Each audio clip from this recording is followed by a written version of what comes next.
Hello friends, பானின்ஸ் two serial இனி வரப்போகிற எபிசோட்ஸ்க்கான review தான் பார்க்க போகிறோம். அடுத்தடுத்த சுவாரஸ்யங்களை தெரிஞ்சுக்கிறதுக்கு இந்த வீடியோவை ஸ்கிப் பண்ணாமல் கடைசி வரைக்கும் பாருங்கள்.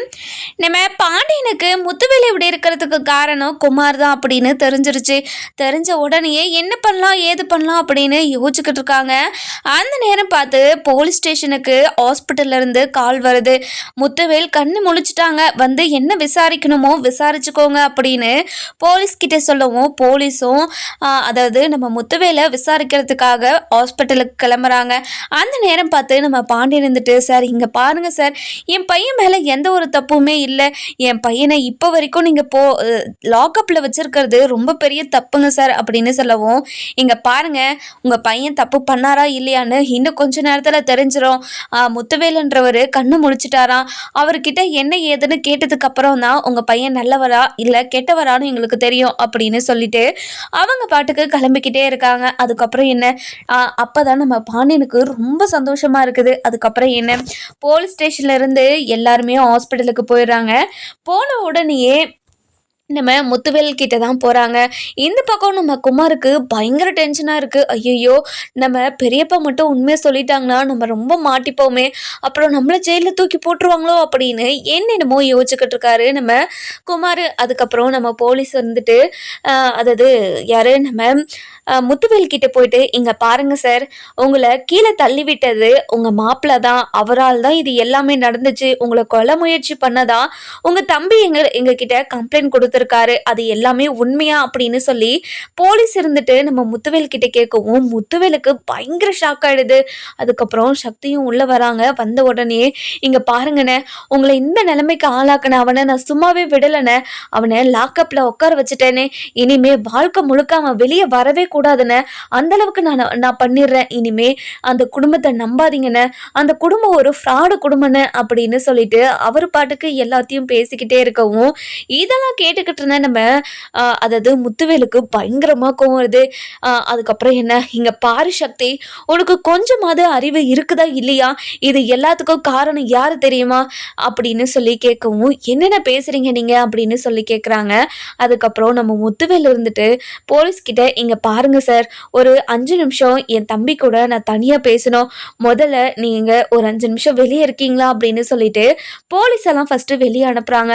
அனுப்பிட்டு நம்ம முத்துவேல் இருந்துட்டு சக்திவேல் கிட்ட, இங்கே பாரு சக்தி, உன் மண்டையில் மூளைன்றது இருக்குதா இல்லையா, எதுக்காக இப்படி தேவையில்லாத வேலையெல்லாம் பண்ணிக்கிட்டு இருக்க, எப்போவுமே எனக்கு துரோகம் நினைக்காதவன் கதிர், அவனை போய் போலீஸ் ஸ்டேஷனில் உட்கார வச்சிருக்கே, உனக்கு மனசாட்சின்றது உனக்கு இருக்குதா இல்லையாடா அப்படின்னு சொல்லி கேட்கவும், என்னென்ன பேசுகிறீங்க நீங்கள் இந்த நிலைமைக்கு இருக்கிறதுக்கு காரணமே அவன் தான்.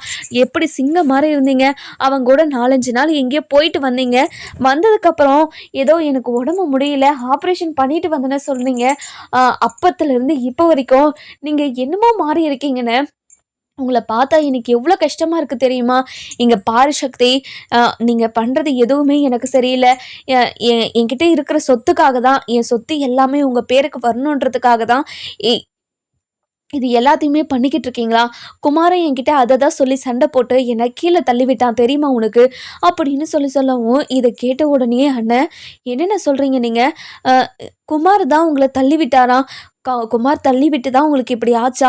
ஆமாம், நானும் யார் நம்ம கதிரும் கொஞ்சம் வெளியே பேசலான்னு போயிருந்தோம்.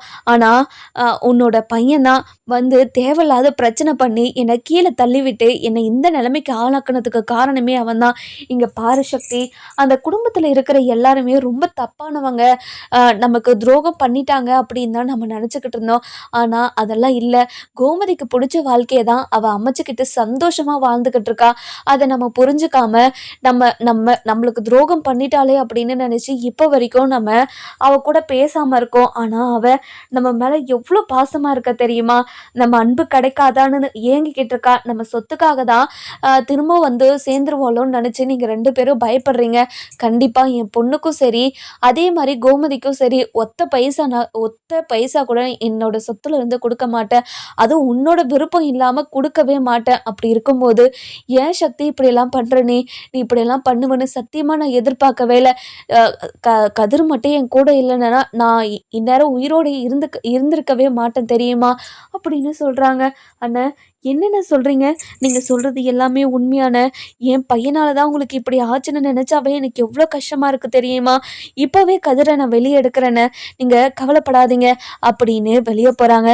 வெளியே போன உடனே போலீஸ்கிட்ட, இங்கே பாருங்கள் சார், நான் தெரியாம கதிர் மேல கம்ப்ளைண்ட் குடுத்துட்டேன். என்ன மன்னிச்சிருங்க சார். ஃபர்ஸ்ட்டு கதிர வெளிய எடுங்க சார். நான் கேஸ வாபஸ் பண்றேன் சார் அப்படின்னு சொல்லி பதறி போய் சொல்லவும், "என்ன சார் எங்களெல்லாம் பார்த்தா உங்களுக்கு எப்படி தெரியுது? என்ன சொல்றீங்க நீங்க?" அப்படின்னு சொல்லி கேட்கவும், "இங்க பாருங்க சார், ஏதோ புத்தி கெட்டு போய் நான் இதெல்லாம் பண்ணிட்டேன். வாங்க சார்" அப்படின்னு சொல்லிட்டு முதல்ல போலீஸ் ஸ்டேஷனுக்கு போயிட்டு கதிர வெளிய எடுக்குறாங்க. கதிர வெளிய எடுத்த உடனேயே ரொம்பவே எமோஷ்னலா நம்ம கதிர போய் கட்டி பிடிச்சுக்கிறாங்க. இதெல்லாம் பார்த்த பாண்டியனுக்கு பயங்கர ஷாக்கு.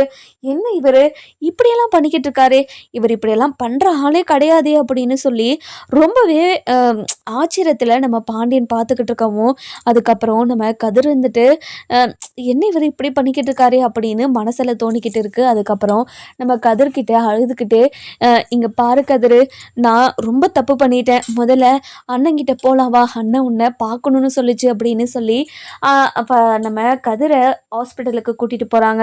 போன உடனேயே நம்ம கதிரை முதல்ல தன்னோட அண்ணன்கிட்ட கூட்டிட்டு போய், அண்ணன் இங்க பாருங்கண்ணே, நானே கதிரை கூட்டிட்டு வந்துட்டேனே, இனிமே கதிர் மேல நான் எந்த ஒரு பழியும் போட மாட்டேன். அவன் மேல எந்த ஒரு இதுவும் பண்ண மாட்டேனே, சண்டையும் போட மாட்டேன். இனிமே இவங்க மேலே நீங்கள் எவ்வளோ மரியாதை வச்சுருக்கீங்களோ அதே அளவுக்கு நானும் மரியாதை வைக்கிறேன்னு, என்னை மன்னிச்சிடுங்கண்ணே அப்படின்னு சொல்லிட்டு நம்ம முத்துவேல் கிட்ட சொல்லவும், அதுக்கப்புறம் முத்துவேலுக்கு மனசு நிம்மதியாக இருக்குது. அதுக்கப்புறம் என்ன திரும்ப என்ன நினச்சாதோ ஏதோ நினச்சாலோ தெரியல, திரும்பவும் கட்டி பிடிச்சிக்காரு. இதெல்லாம் பார்த்து நம்ம முத்துவேலுக்கு பயங்கர சந்தோஷம். இங்கே பாரு சக்தி, நீ இப்படிலாம் நடந்துக்கிறத பார்த்தா எனக்கு எவ்வளோ சந்தோஷமாக இருக்குது தெரியுமா? இந்த விஷயமெல்லாம் உனக்கு தெரிஞ்சா இல்லை நீ புரிஞ்சுப்பியான்னு எனக்கு ரொம்ப ரொம்ப கஷ்டமாக இருந்துச்சு. ஆனால் இப்போது கதிரோட மனநிலையும் அவனோட நல்ல மனசையும் நல்ல குணத்தையும் புரிஞ்சுக்கிட்டு இப்போது அவனை நீ இப்படி மனசார ஏற்றுக்கினதை நினச்சாவே எனக்கு ரொம்ப சந்தோஷமாக இருக்குது சக்தி. இதுவே எனக்கு பாதி சரியான மாதிரி இருக்குது தெரியுமா உடம்பு அப்படின்னு சொல்கிறாங்க. அதுக்கப்புறம் குமார்கிட்ட போயிட்டு நம்ம குமாரை உள்ளே கூட்டிகிட்டு வராங்க. உள்ளே கூட்டிகிட்டு வந்த உடனேயே நம்ம சக்தி இருந்துட்டு அப்படியே பலான்னு 2 அரை கன்னத்தில் விட்டுக்கிட்டே இருக்காங்க. இதை பார்த்து முத்து இருந்துட்டு, இங்கே பாரு சக்தி, கொஞ்ச நேரம் அமைதியா இரு. கதிரை பழி வாங்கணுன்ற எண்ணத்தில் ஏதோ குமார் இப்படி பண்ணிட்டான், அதுக்காக அடிச்சுக்கிட்டே இருப்பியா? அடிக்காத. இங்கே பாருடா, உன்னை அடிக்கிறத கூட தாங்க முடியல என்னோட அண்ணனால். ஆனால் என் அண்ணன் இந்த நிலைமைக்கு ஆளாக்கி வச்சுட்டியாடா. பாவி பையனே, உன்னை பெற்றதுக்கு நான் அசிங்கப்படுறேனா அப்படின்னு சொல்கிறாங்க. அப்பா அப்பா நான் தெரியாமல் தான்ப்பா பண்ணேன். அதுவும் நான் பண்ணேன்னு உங்களுக்கு தெரிஞ்சா நீங்கள் ரொம்ப கோவப்படுவீங்கன்றதுக்காக தான் நான் கதிர் மேலே பழிய போட்டேன். ஆனால் இப்படியெல்லாம் ஆகணும் சத்தியமாக நான் எதிர்பார்க்கவே இல்லைப்பா அப்படின்னு சொல்லி நம்ம குமார் இருந்துட்டு ரொம்பவே அழுதுகிட்டு மன்னிப்பு கேட்கவும், இதெல்லாம் கேட்டுக்கிட்டு இருந்தேன் நம்ம கதிர் வந்துட்டு அதாவது முத்துவேல் கிட்ட போயிட்டு, மாமா உங்களுக்கு இப்போ எப்படி இருக்கு மாமா அப்படின்னு சொல்லி கேட்குறாங்க. கதிர், நீ நீ இருக்கிற வரைக்கும் நான் சந்தோஷமாக தான் இருக்க போகிறேன், நீ எப்போவுமே என் கூடவே இரு அப்படின்னு சொல்கிறாங்க. இதை கேட்ட சக்திவேலுக்கு ஒரு மாதிரி மனசோர கஷ்டமாக இருந்தாலையும் அதாவது அதாவது முத்துவேல் இருந்துட்டு கதிரால தான் இவ்வளோ சந்தோஷமாக இருக்காரு அப்படின்ற ஒரு விஷயமும் நம்ம சக்திவேலுக்கு புரிய வருது. அதுக்கப்புறம் என்ன, எல்லா பிரச்சனையும் முடிஞ்சதுக்கப்புறம் நம்ம பாண்டியன் உள்ளே வராரு. உள்ளே வந்த உடனே நம்ம சக்திவேல் அமைதியாக தான் இருக்காரு. வந்த உடனே முத்துவேல் கிட்டே போயிட்டு, இங்கே பாருங்கள், உங்களுக்கு இப்படி ஆனதை நினச்சி நாங்கள் ரொம்ப வருத்தப்படுறோம். ஆனால் உங்கள் தம்பி என் பையன் மேலே வீண் பழியை போட்டு ஒரு நாள் முழுக்க ஜெயிலில் உட்கார வச்சுட்டாங்க. அதுதான் எனக்கு மன கஷ்டம். உங்களுக்கு இப்போ எப்படி இருக்குது? இங்கே பாருங்கள், என் தம்பி ஏதோ புத்தி கெட்டு போய் இப்படியெல்லாம் பண்ணிட்டான். அவன் பண்ணதுக்கு மன்னிப்பும் கேட்டுட்டான். கண்டிப்பாக இனிமே இப்படியெல்லாம் பண்ண மாட்டான். அதை அவன் எதுவுமே பண்ணாதபடி நான் பார்த்துக்கிறேன், நீங்கள் கவலைப்படாதீங்க அப்படின்னு சொல்லி ரொம்ப சாஃப்டாக பேசவும், இங்கே பாருங்கள், நீங்கள் என் கூட இப்படியெல்லாம் பேசுகிறத நினச்சா எனக்கு எவ்வளோ சந்தோஷமாக இருக்குது தெரியுமா? நீங்கள் ஒரு காலத்தில் எனக்கு வாழ்க்கை கொடுத்தவங்க, யாருமே என் கூட இல்லாதப்ப எல்லாமுமா நீங்கள் இருந்திருக்கீங்க. ஆனால் உங்களுக்கு நான் இவ்வளோ பெரிய துரோகம் பண்ணது உங்களுக்கு கஷ்டமாக தான் இருக்கும், நான் இல்லைன்னெல்லாம் சொல்லலை. ஆனால் அந்த நிலைமையில் எங்களால் எதுவும் பண்ண முடியல, என்னை மன்னிச்சிடுங்க அப்படின்னு சொல்லி நம்ம பாண்டியன் மனசார மன்னிப்பு கேட்கவும், இதை கேட்ட முத்துவேல் இருந்துட்டு, "இங்க பாரு பாண்டியா, உன் மேலே எனக்கு ரொம்ப கோவம் இருக்க தான் செய்யுது. ஆனால் இப்படிப்பட்ட பசங்களை வளர்த்துருக்கே, பசங்களை பெற்று வளர்த்து இவ்வளோ பெரிய ஆளாக நிற்க நிற்க வச்சிருக்க. இவன் உங்கள் பசங்களுக்கு எல்லாருக்குமே ரொம்ப நல்ல மனசு. அப்போ அதை பார்க்கும்போது எனக்கு எவ்வளோ சந்தோஷமாக இருக்குது தெரியுமா? இந்த சந்தோஷத்தை சொல்கிறதுக்கு அளவே கிடையாது" அப்படின்னு மாறி மாறி ரொம்ப சந்தோஷமாக பேசிக்கிட்டு இருக்காங்க. அதுக்கப்புறம் வடிவு மாறி அப்போ தானே எல்லாருமே உள்ளே வராங்க. வடிவு இருந்துட்டு, "ஏங்க இப்போது எப்படிங்க இருக்குது? இப்போ நல்லா இருக்குல்ல? உடம்பு எதுவும் பண்ணல அப்படின்னு சொல்லி கேட்கவும், "இங்கே பாரு வடிவு, நீ ரொம்ப பதறாத. சும்மா நான் கீழே விழுந்ததுனால மயக்கம்தான் ஆக்கிட்டேனே தவிர என் உடம்புக்கு எதுவும் இல்லை. நான் நல்லா தான் இருக்கேன்.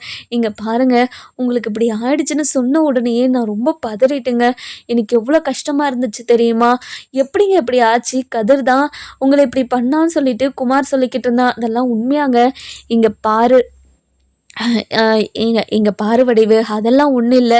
நானும் அதான் தெரியாமல் போய் விழுந்துட்டேன். அதனால் ஒன்றும் இல்லை. இப்போது நல்லா தானே இருக்கேன். கதிருக்கும் இதுக்கும் எந்த சம்மந்தமும் கிடையாது" அப்படின்னு சொல்லிடுறாங்க.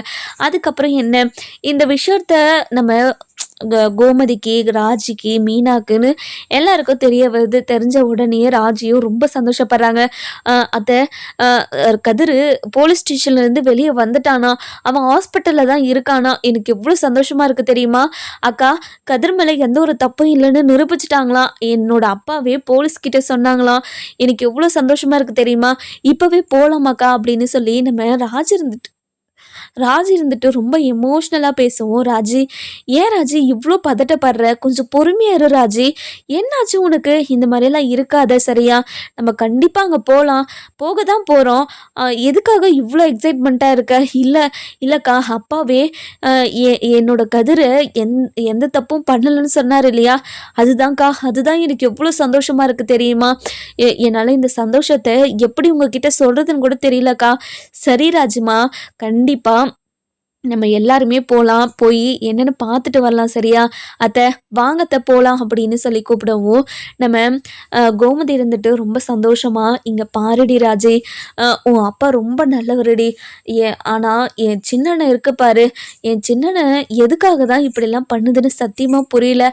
இருந்தாலையும் பரவாயில்ல, என் அண்ணன் முத்துவேல் அண்ணனை என்னால் எப்போவுமே மறக்கவே முடியாது. ஏன்னா அவ்வளோ நல்ல அண்ணன்" அப்படின்னு சொல்லிட்டு அதாவது முத்துவேல் அண்ணனை பற்றி ரொம்ப புகழ்ந்து பேசிக்கிட்டு இருக்கோம். "சரிங்க அத்தை, அதெல்லாம் நம்ம அப்புறம் பேசிக்கலாம். இப்போ உங்கள் அண்ணனை பார்த்துட்டு வந்துடலாமா? பார்த்துட்டதுக்கப்புறம் நீங்கள் உங்கள் அண்ணன் புராணத்தை நிறைய பேசுங்க, நாங்கள் கேட்டுக்கிட்டே இருக்கோம்" அப்படின்னு சொல்லவும், "என்னடி, என் அண்ணனை பற்றி பேசுனா நீ கிண்டல் பண்ணுறியா?" அப்படின்னு சொல்லி கேட்கவும், "அத்தை, அப்படியெல்லாம் இல்லை அத்தை, வாங்கத்தை போகலாம்" அப்படின்னு சொல்லிட்டு கூட்டிகிட்டு போகிறாங்க.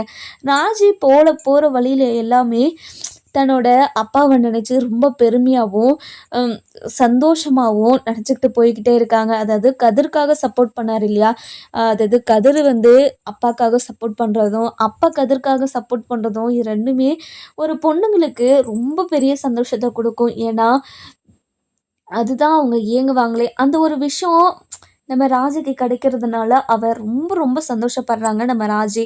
அதுக்கப்புறம் என்ன, அதாவது நம்ம பழனி இருந்துட்டு யார் நம்ம கோமதிக்கு கால் பண்ணி, "அக்கா, எங்கக்கா இருக்கீங்க?" அப்படின்னு சொல்லி கேட்கவும், "பழனி, வந்துட்டுருக்கோம்டா பழனி.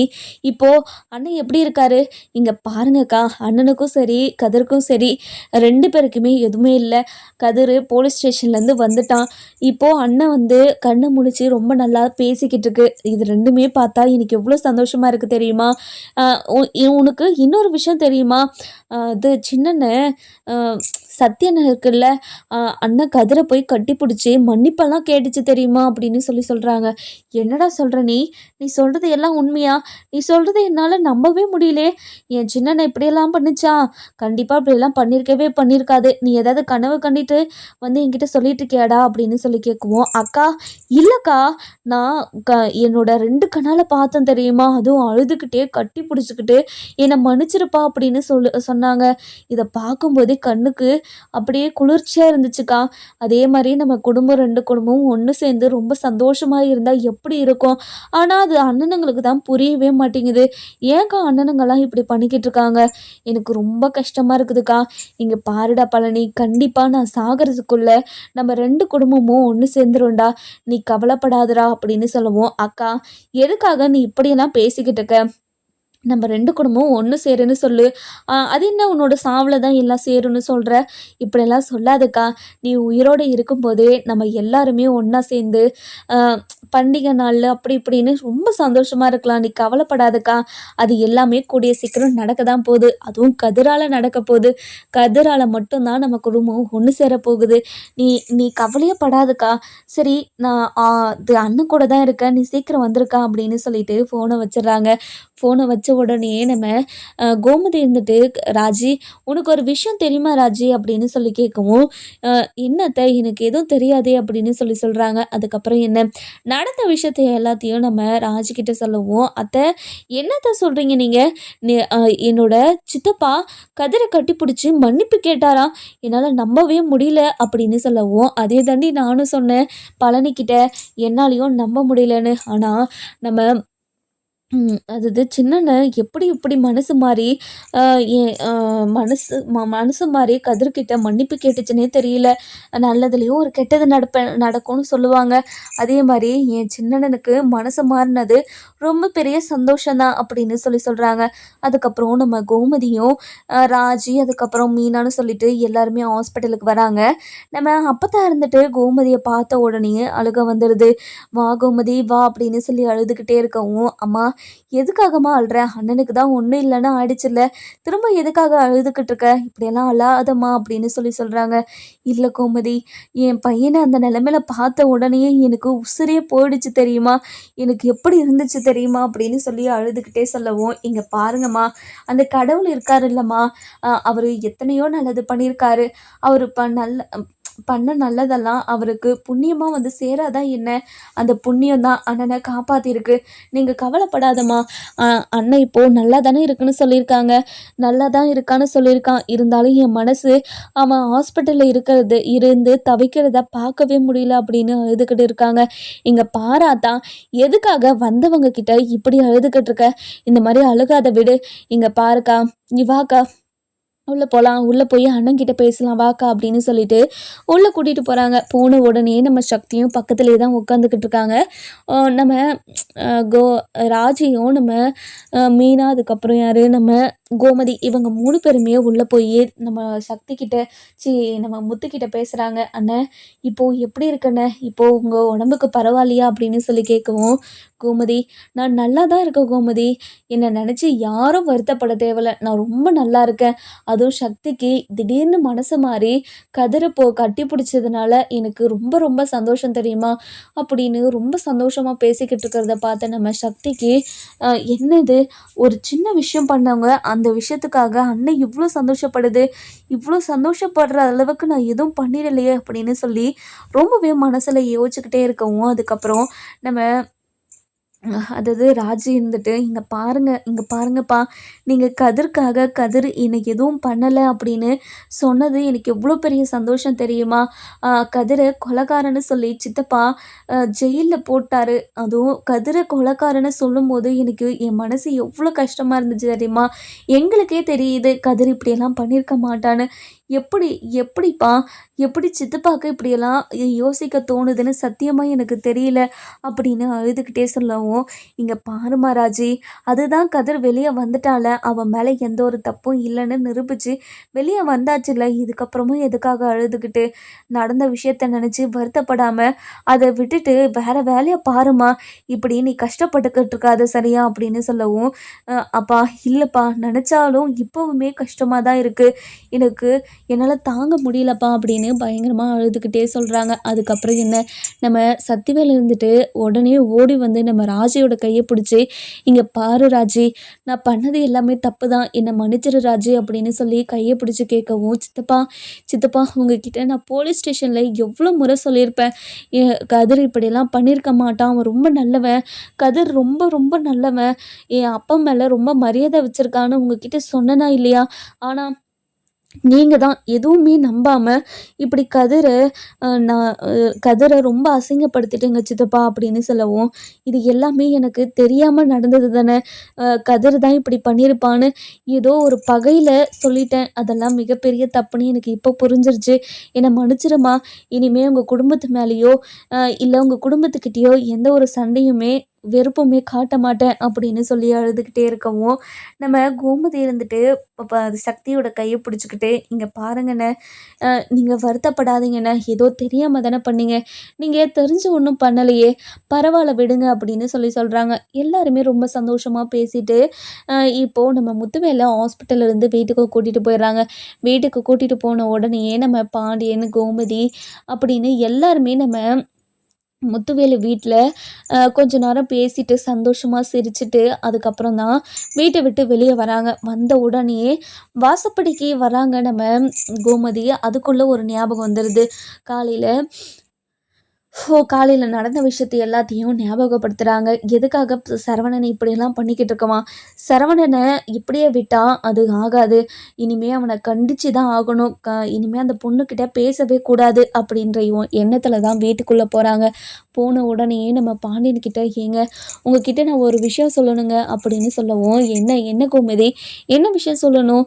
இல்லைங்க, காலையில் நான் கோவிலுக்கு போகும்போது அந்த பொண்ணையும் சரவணனையும் ஒன்றா பார்த்தேன். அப்போவே போய் அவங்கக்கிட்ட பேசலான்னு தான் இருந்தேன்.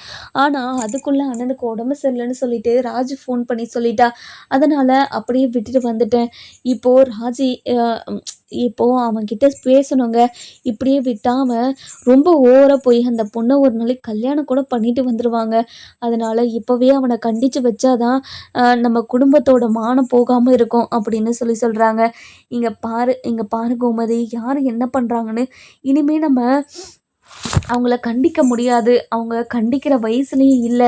நம்ம என்ன பண்ண முடியும் சொல்லு? இல்லைங்க, அவன் என்னோட பையன், அவன் தப்பான வழியில் போயிடக்கூடாது. மயில் அவனுக்கு துரோகம் பண்ணிட்டாதான்.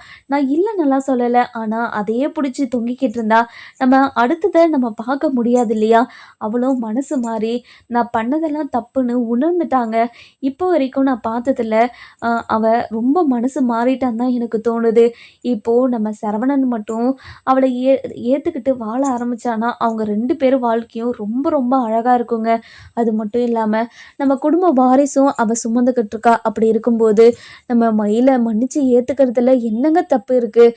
மன்னிச்சு ஏற்றுக்கலாமே அப்படின்னு சொல்லவும், இது கேட்ட உடனே நம்ம பாண்டியனும், இங்கே பாரு கோமதி, நல்லா தான் இருக்குது கேட்குறதுக்கு. ஆனால் இது எல்லாமே நடக்கணுமே. இதெல்லாமே நடக்கணும்னா சரவணன் மனசு வைக்கணும். சரவணன் இந்த விஷயத்தில் மனசு வைக்கிற மாதிரியே தெரியலையே அப்படின்னு சொல்லி பேசிக்கிட்டு இருக்காங்க. அந்த நேரம் பார்த்து நம்ம சரவணனும் உள்ளே வராங்க.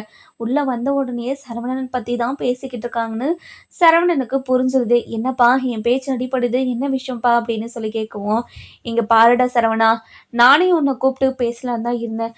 முதல்ல இங்கே வந்து உக்காருவா அப்படின்னு சொல்லி நம்ம கோமதி உட்கார வைக்கிறாங்க. அம்மா என்ன விஷயம் சொல்லுமா அப்படின்னு சொல்லி கேட்கவும், இங்கே பாருடா சரவணா, நீ இப்போ வர வர செய்யறதெல்லாம் ரொம்ப ரொம்ப தப்பாக இருக்குடா, உன்னோட நடவடிக்கையே சரியில்லைடா அப்படின்னு சொல்லவும், என்னம்மா சொல்கிற நீ? என்னோட நடவடிக்கை சரியில்லையா? என்ன சரியில்லை? நீ ரொம்ப பொய் சொல்கிறடா வீட்டில் அப்படின்னு சொல்கிறாங்க. என்னம்மா நான் பொய் சொன்னேன்? இங்கே பாருமா, எனக்கு பொய் சொல்லலாம் தெரியாதுமா. இங்கே பாருடா, நீ அந்த பொண்ணுக்கிட்ட பேசுறதுலேருந்து இப்போ வரைக்குமே பொய் சொல்லிக்கிட்டு தாண்டா இருக்க வீட்டில் அப்படின்னு சொல்கிறாங்க. சரி, காலையில் எதுக்காக கோயிலுக்கு போனேன் அப்படின்னு சொல்லி கேட்கவும், மா சாமி கும்பிட்றதுக்காக போனோம்மா. கோவிலுக்கு எதுக்கு போகுவாங்க? சாமி கும்பிட தானே போவாங்க. சரி, சாமி கும்பிட போனேன், அங்கே ஒரு பொண்ணு கூட நின்று பேசிக்கிட்டு இருந்தியே, அந்த பொண்ணு யாரு அப்படின்னு சொல்லி கேட்கவும், அப்படியே திருன்னு முழிக்கிறாரு நம்ம சரவணன். இங்கே பாருடா சரவணா, நீ பண்ணிக்கிட்டு இருக்கிறது மிகப்பெரிய தப்பு. மயில் வீட்டில் இருந்து வந்து நீ ஒரு பொண்ணு கூட சுற்றிக்கிட்டு இருக்கன்னு சொல்லி சண்டை போட்டாங்க இல்லையா? அன்னைக்கே உன்கிட்ட சொன்னனா இல்லையா நீ அந்த பொண்ணுக்கிட்ட பேசக்கூடாதுன்னு? அது உனக்கும் பெரிய கெட்ட பேரை உண்டாக்கி கொடுக்கும், அந்த பொண்ணுக்கும் பெரிய கெட்ட பேரை உண்டாக்கி கொடுக்கும். அந்த பொண்ணுக்கும் வாழ்க்கை இருக்குது, உனக்கும் வாழ்க்கை இருக்குடா. அதனால 2 பேரும் வாழ்க்கையும் அழிச்சிடக்கூடாதுன்றதுக்காக தான் உன்கிட்ட இப்படி பேசுகிறேன். இனிமேல் அந்த பொண்ணு கூட பேசுகிற வேலை வேண்டாம். சரிம்மா, நான் அந்த பொண்ணு கூட பேசுறதில்ல. அதே மாதிரி தங்கமயில் என் வாழ்க்கையில் வந்துருவான்னு மட்டும் நீங்கள் நினச்சி பார்க்காதீங்க. கண்டிப்பாக எந்த ஜென்மத்திலையும் அவ கூட சேர்ந்து வாழ்கிறதுல எனக்கு விருப்பமே கிடையாது.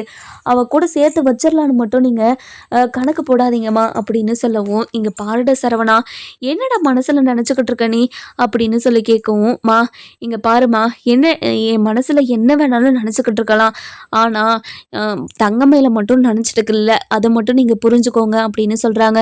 இல்லைடா, தங்கமயில் ரொம்ப நல்ல பொண்ணு ஆயிட்டாடா, இப்போ அவ ரொம்ப திருந்திட்டாடா அப்படின்னு சொல்லவும் நம்ம சரவணனுக்கு பயங்கர கோவம் வந்துடுது. இங்க பாருமா, இனிமே தங்கமயில பத்தி என்கிட்ட ஏதாவது பேசுறதா இருந்தா இனிமே யாருமே என் கூட பேசாதீங்க அப்படின்னு சொல்லிடுறாங்க. இனிமே தங்கமயில் விஷயத்துல என்ன முடிவு எடுப்பாங்கன்னு சொல்லிட்டு நம்ம வர எபிசோட்ல பார்க்கலாம். இந்த வீடியோ உங்களுக்கு பிடிச்சிருந்தா லைக் பண்ணுங்க, சப்ஸ்கிரைப் பண்ணுங்க, மறக்காம பெல் ஐகானையும் கிளிக் பண்ணி